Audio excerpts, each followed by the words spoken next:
Dans la vidéo d'aujourd'hui, nous allons parler d'AdWords et on va essayer de comprendre le système de CPC, comment Google détermine le CPC réel.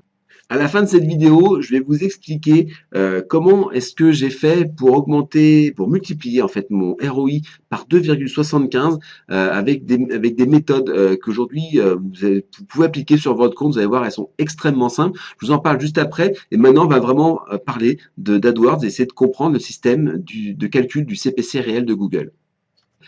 Alors déjà, ce qu'il faut comprendre, c'est que le système de Google est un système d'enchères, c'est-à-dire un système où chacun donne son propre prix à l'aveugle et où c'est Google qui détermine la réalité du marché derrière, ce qui va vraiment se produire. Vous n'avez pas vraiment la possibilité de pouvoir intervenir autre qu'en donnant votre enchère. Alors, le fonctionnement, il est à peu près le même pour tout le monde. En fait, Google a mis en place quelque chose qui est très simple. En fait, on ne paye que le minimum nécessaire pour battre celui qui nous suit dans la liste. Vous savez que Google affiche on va dire, entre 8 et 11 annonceurs selon l'endroit où on se situe.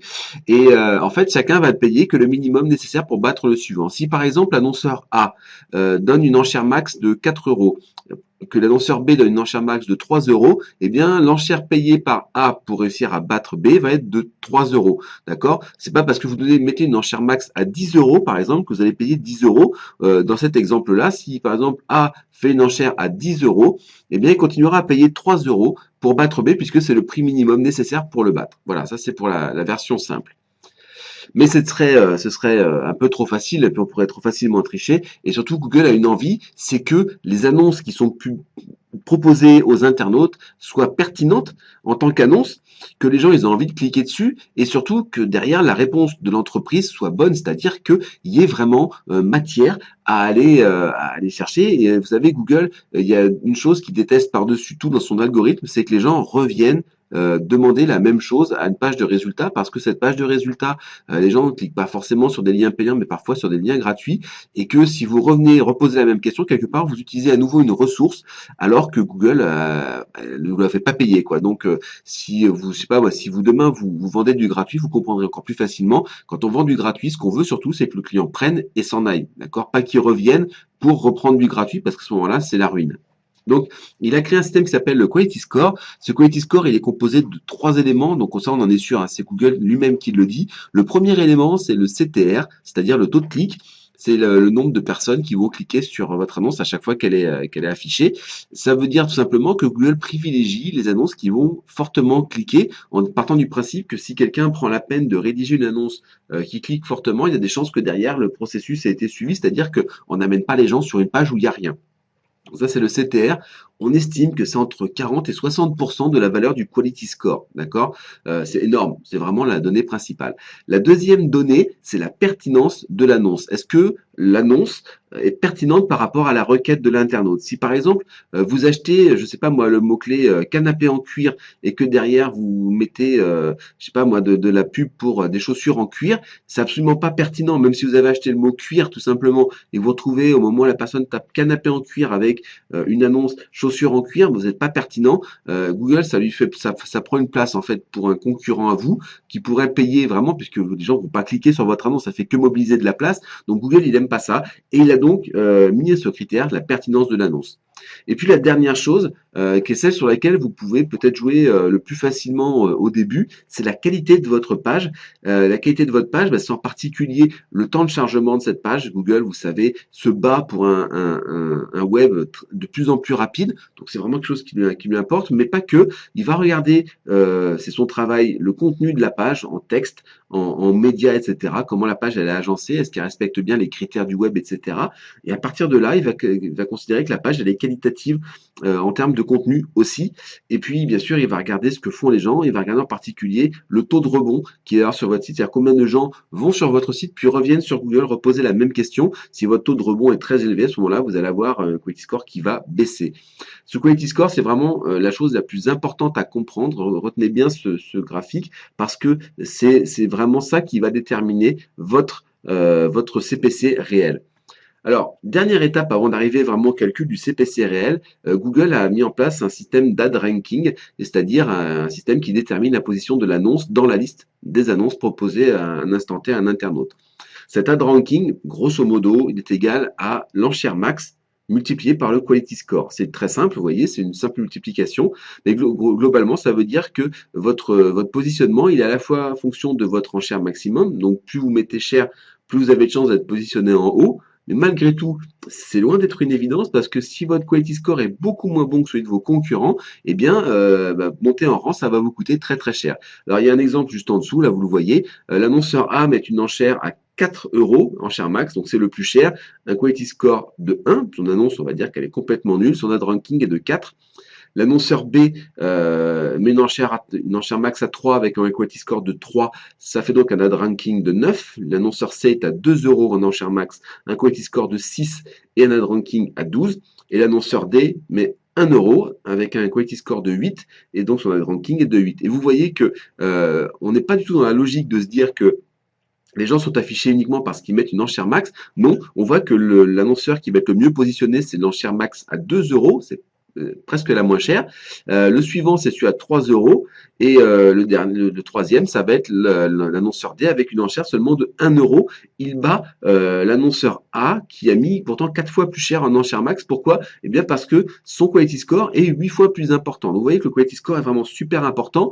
Dans ce cas, s'il n'y a que 3 emplacements disponibles, eh bien vous voyez que l'annonceur A, malgré son annonce max à 4 euros, ne pourra pas être affiché. Et s'il voulait être affiché, il faudrait qu'il mette une enchère qui puisse battre l'annonceur D, c'est-à-dire il faudrait qu'il mette une enchère d'au moins 8 euros, on va dire 8, quelque chose euros, 8 euros et demi par exemple, d'accord? Donc c'est énorme, c'est-à-dire qu'il faudrait qu'il double son enchère juste parce que son quality score est aussi important. Voilà, donc vous avez compris le concept, c'est extrêmement simple. Et maintenant, on arrive au moment où Google va déterminer le CPC réel. Donc là, j'ai dit durant N plus, en fonction du rang N plus 1 et de la ranking et du QS. Vous voyez que la formule, elle est relativement simple. Le CPC réel est en fait égal, à l'ad ranking de la personne qui suit dans la liste, donc la personne que vous battez, d'accord, le premier concurrent que vous battez, divisé par votre propre quality score. Donc là, j'ai un premier exemple. Par exemple, l'annonceur, là, j'ai mis un exemple simple. Tout le monde met une enchère max à 4 euros, mais on a des quality scores différents. Un quality score à 8, un à 6, un à 3. Et vous voyez que l'ad ranking de l'enchère A est à 32, donc il est premier.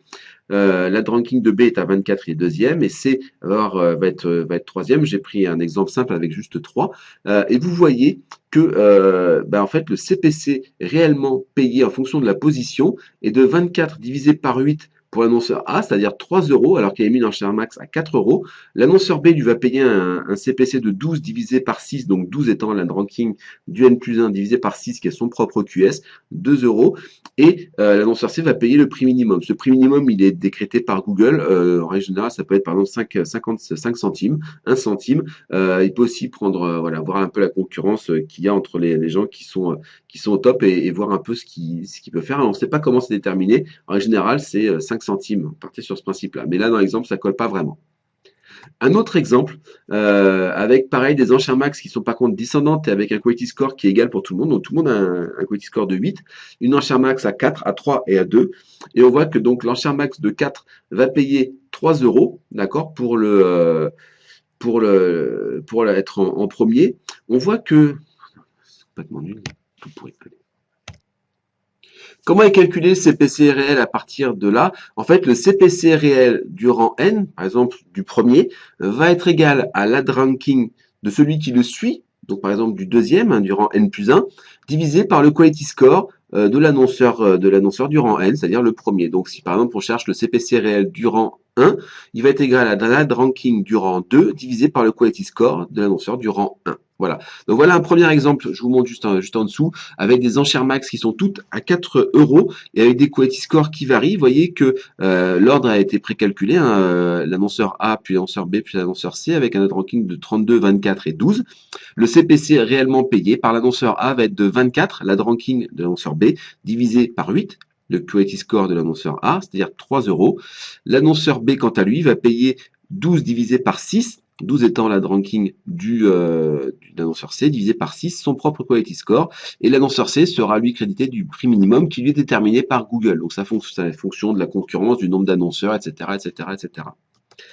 Un autre exemple maintenant, avec des quality scores équivalents de 8, avec des enchères max de 4, de 3 et de 2, et vous voyez que on retrouve à peu près les mêmes choses, hein, puisque l'annonceur A va payer 24 divisé par 8, 24 étant la ranking de l'annonceur B, donc 3 euros, et l'annonceur B lui va payer 2 euros, 16 la ranking de l'annonceur C divisé par 8, son propre quality score. Donc ça, c'est des exemples simples. Voici maintenant un exemple qui est plus étonnant, et vous allez voir que c'est là qu'on commence à comprendre la puissance de l'algorithme, parce que là, ça a l'air très simple, vous allez voir qu'il y a quand même quelque chose de très intéressant.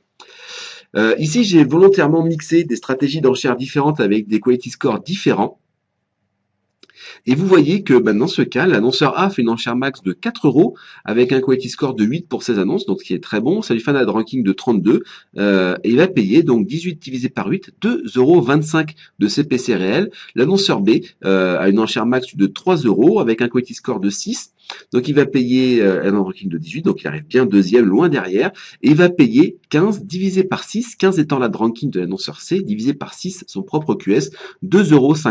Et vous vous rendez compte à ce moment-là, eh bien qu'en fait, l'annonceur B paye plus cher pour être moins bien placé que l'annonceur A. Donc c'est là qu'on commence vraiment à se rendre compte à quel point l'algorithme de Google, sous ses dehors de simplicité, va vraiment apporter des idées de gestion. On voit d'ailleurs que le quality score est vraiment la donnée la plus importante de l'algorithme de Google en fait parce que pourquoi est-ce que ça fait ça? Je vais vous expliquer très simplement. Vous connaissez, je pense tous, la fonction 1 sur x et vous savez que la fonction 1 sur x c'est ce qu'on appelle une hyperbole et elle a tendance à monter très très haut quand x se rapproche de 0 et arriver très très vite vers 0 quand x tend vers l'infini.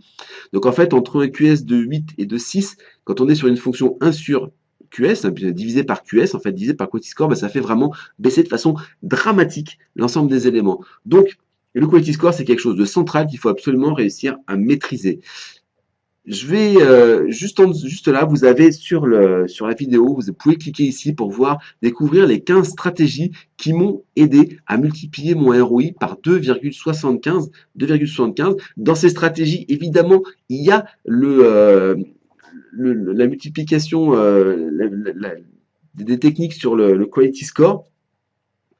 Et vous verrez que le quality score, c'est quelque chose qui se travaille. Et quand on travaille bien son quality score, on y gagne vraiment à tous les coups. Donc vous cliquez sur le bouton, on se retrouve juste après. Je vous explique l'ensemble des 15 stratégies qui m'ont aidé à multiplier mon ROI par 2,75. Vous verrez que ça s'est fait sur deux éléments. D'abord, une grosse baisse des dépenses. Vous allez voir que j'ai coupé dans mes dépenses de façon assez monumentale, tout en continuant à augmenter mon chiffre d'affaires avec des dépenses qui ont été vraiment diminuées. Donc je vous dis à tout de suite dans la deuxième vidéo où je vous explique les 15 stratégies qui m'ont aidé à multiplier mon ROI par 2,75.